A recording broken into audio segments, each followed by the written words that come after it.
What if Rodney Copperbottom never went to Robot City, never became an inventor?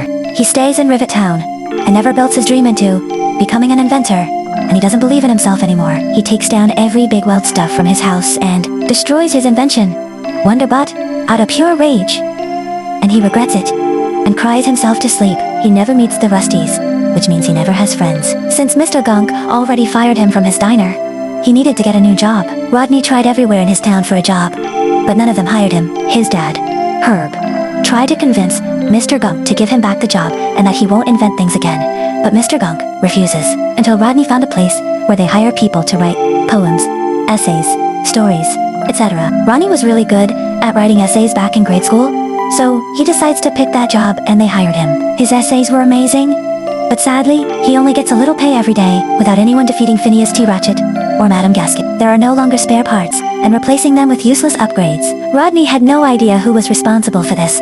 Lots of people in Rivet Town thought Big Weld was responsible, including his mother, Lydia.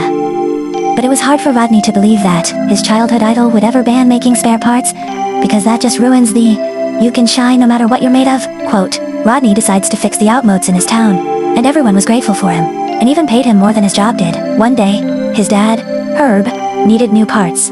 Otherwise, he only has a few miles left. Rodney starts getting worried, because they are out of parts, and he didn't know how to help him. So he tries to spend more time with his father, by taking time off work for a few days. He usually cries in Herb's lap every time he's with him, not wanting to lose the bot he loved. Unfortunately, after just a few weeks, Herb has passed away. One day, when Rodney was walking home from work, he got into a really bad accident, getting hit by a car. Luckily, he survived, but the accident caused a lot of damage. He loses his left arm, and his visible cracks on his torso, hips, and a scrap on the top of his head.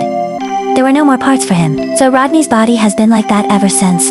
He couldn't fix any of the outmodes anymore. Rodney became very weak, and couldn't concentrate with his essays. One time, his head fell off out of nowhere, because it could attach to his neck no more. Lydia tried to fix it.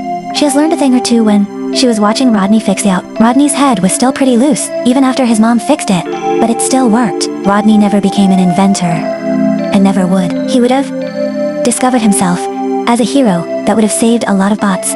But no, the world's population was slowly decreasing even more. Robots falling apart and dying. He lives a life full of misery and tragedy. Anyways, I hope you like my drawing. Bye broskies.